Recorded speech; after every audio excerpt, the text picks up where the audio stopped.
Part 17, The Bestowal of Michael on Urantia. Part of Jesus, Who, What, When, and Where.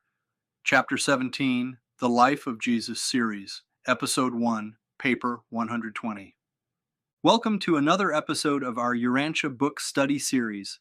I'm Dr. Roger Paul, and today we're beginning something very special, a comprehensive journey through the life of Jesus as revealed in the Urantia papers. This is the first episode in what will be an extensive series covering the complete narrative of Christ Michael's seventh and final bestowal on our world, Urantia. Today we're diving into paper 120, The Bestowal of Michael on Urantia. And I want to approach this differently than we have in previous studies. We're going to take our time, examine every important point in detail, because this material deserves that level of attention.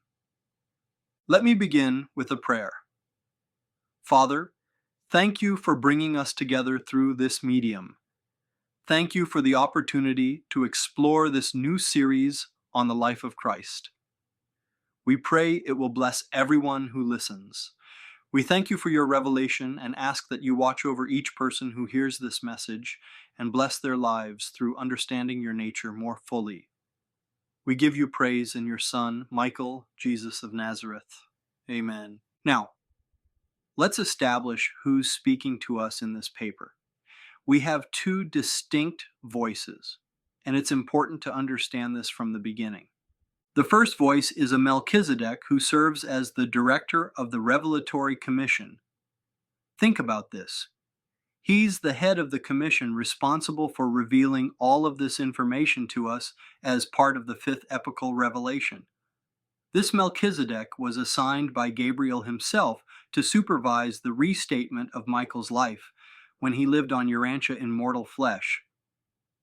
The second voice we'll hear is Emmanuel of Salvington, the union of days assigned to our local universe of Nebadon.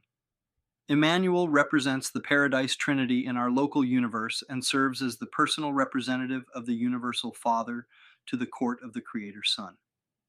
His name means God with us, and that's exactly what he is, the Trinity representation with us. Here's something fascinating about the numbering system. Emmanuel's designation number is 611,121. Exactly the same number assigned to Michael and our local universe Mother Spirit. This tells us that all three of these beings were created simultaneously or shortly after each other, all assigned to universe number 611,121. This isn't coincidence, it's cosmic design. Now let's talk about what this paper reveals about Michael's bestowals. Before the events described here, Michael had already bestowed himself 6 times in the likeness of 6 different orders of his created intelligent beings. Each bestowal represented his subjection to different combinations of the Paradise Trinity's will. Let me break this down for you. First bestowal, he was subject to the combined will of the Father, Son, and Spirit. Second bestowal, subject to the will of the Father and Son, third bestowal. Subject to the will of the Father and Spirit, fourth bestowal. Subject to the will of the Son and Spirit, fifth bestowal. Subject to the will of the Infinite Spirit alone. Sixth bestowal, subject to the will of the Eternal Son alone. And now, the seventh and final bestowal, subject to the will of the Universal Father alone. This progression is deliberate and profound. Michael is experiencing every possible combination of divine will, and through this process he's gaining both the divine viewpoint coming down and the creature viewpoint going up for each type of being he becomes. Now here's something that might shock you. This bestowal process is mandatory. Every creator son among the 700,000 in the universe of universes must complete 7 bestowals to gain sovereignty over their local universe. This isn't optional. It's a mandate from paradise. Without completing these bestowals, a creator son cannot be included in the experience of the Supreme Being when all 7 super-universes reach light and life. But Michael had a choice in how to approach this final bestowal. He could have asserted personal sovereignty as a creator son at any time throughout local universe history and ruled according to his own choosing. If he had done that, Emmanuel and all the paradise sons would have departed the universe, and he could have ruled however he wanted. But if he had chosen that path, he would have lost something crucial. His experiences wouldn't have contributed to the Supreme Being. Instead, Michael chose the path of cooperative subordination to the Paradise Trinity. He desired to ascend through actual experience to that high place in universe status where he would become qualified to rule his universe with the perfection of insight and wisdom that will someday characterize the exalted rule of the Supreme Being. Think about the mathematics here for a moment. 7 bestowals times 700,000 creator sons equals 4,900,000 individual divine experiences contributing to the Supreme Being's development. That's an incomprehensible amount of experience flowing into the Supreme. Now, why did Michael select our world, Urantia, for this final bestowal? After examining all the planets in his local universe, he chose what Emmanuel calls the disordered and disturbed planet of your choice. That describes our world perfectly, doesn't it? Consider our circumstances. We had experienced the Caligastia rebellion. We were among the 37 planets involved in the Lucifer rebellion. We lacked proper celestial guidance. We were in a state of disorder and disturbance. Michael essentially looked at the worst possible situation and said, "That's where I need to go." Our universe, Nebadon, is relatively young among the 700,000 local universes. We're only about 34% complete in terms of planetary development. This makes Michael's completion of his bestowals particularly remarkable. He finished his sovereignty requirements while his universe was still largely under construction. Before departing for his final bestowal, Michael held the usual pre-bestowal conference with Gabriel. Gabriel, by the way, is the chief executive of all celestial beings in our local universe, essentially the supreme commander of all angelic forces. He's the first being created by our local universe, Mother Spirit and Michael, and all subsequent angelic orders fall under his command. After meeting with Gabriel, Michael presented himself before Emmanuel for final instructions. All powers of universe administration not previously conferred upon Gabriel were assigned to Emmanuel's custody during the bestowal period. But there was another crucial safeguard in place. The Ancients of Days of the Superuniverse decreed the safety of Michael's realm throughout the entire bestowal period. This was essential because only the Ancients of Days have the authority to terminate the existence of rebellious beings. During Michael's 33 years on Urantia, any new rebellion would have been immediately quashed by super-universe authority.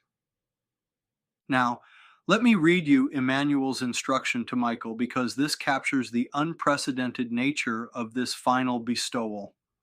My creator brother, I am about to witness your 7th and final universe bestowal. Most faithfully and perfectly have you executed the 6 previous commissions, and I entertain no thought but that you will be equally triumphant on this your terminal sovereignty bestowal. On your previous bestowals, you appeared as a fully developed being of the order of your choosing. Now you are about to appear upon Urantia, the disordered and disturbed planet of your choice. Not as a fully developed mortal, but as a helpless babe. This, my comrade, will be a new and untried experience for you.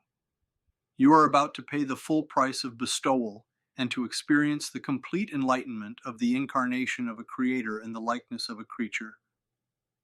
Do you grasp what this means? In his previous 6 bestowals, Michael appeared as fully developed beings with all their faculties and experience intact. But this time he's starting from scratch as a helpless human infant. He has to grow and develop just like every other human being. This serves a dual revelatory purpose. Michael gains complete understanding of what it means to be mortal, not just intellectually, but experientially from infancy through death. But we mortals receive something equally valuable, a perfect revelation of divine character as expressed through human experience. By gaining this experience, Michael gets a complete understanding of what it's like to be a human being. But we get something just as precious: a perfect view of what a perfect person should be from infancy through old age. It works both ways. The cosmic significance of this cannot be overstated. Through this process, Michael combines in his personal sovereignty the divine will of the sevenfold phases of the universal creators with the understanding experience of his local universe creatures. His administration becomes representative of the greatest possible power and authority, though completely free of arbitrary assumptions. His power becomes unlimited because it derives from experienced association with the paradise deities. His authority becomes unquestioned because it was acquired through actual experience in the likeness of universe creatures. His sovereignty becomes supreme because it embodies simultaneously the sevenfold viewpoint of paradise deity with the creature viewpoint of time and space. And here's something that should encourage every person listening to this podcast.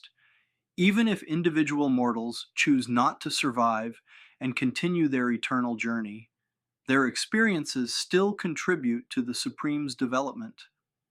They simply forfeit their own opportunity for eternal progression. The Supreme doesn't lose that experience, only the individual loses the opportunity to continue participating in it.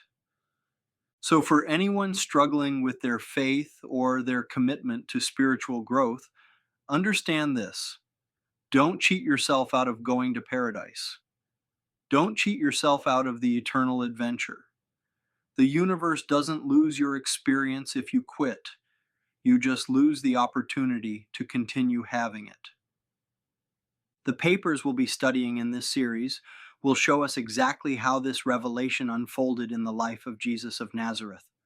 We'll see every word he spoke, every action he took, every decision he made as he lived a perfect human life while simultaneously revealing the nature of our Creator Father. This isn't just ancient history we're studying. This is the cosmic context for understanding why Jesus came to our world, what he accomplished during his time here, and how his life provides both a perfect example of human living and a complete revelation of divine nature. In our next episode, we'll continue with Emmanuel's pre-bestowal charges to Michael, the specific instructions given to the Creator's Son before he began his life as a human being on our world. These instructions will help us understand the constraints under which Jesus operated and the purposes he was trying to accomplish during his mortal sojourn. Thank you for joining me for this first episode in our Life of Jesus series. I encourage you to get a copy of the Urantia Book and follow along as we progress through these papers. The depth of insight available in this revelation is truly remarkable. If you found this episode helpful, please share it with others who might benefit from this study. And remember, we're not just learning about Jesus.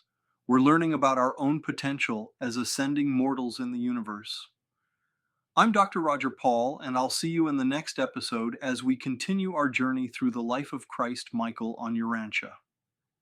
This transcript represents episode 1 of the Life of Jesus series, a comprehensive study of the Urantia papers detailing Christ Michael's 7th bestowal on Urantia. Future episodes will continue through the complete narrative of Jesus' life, examining both the cosmic purposes served and the personal lessons available to every seeker of truth.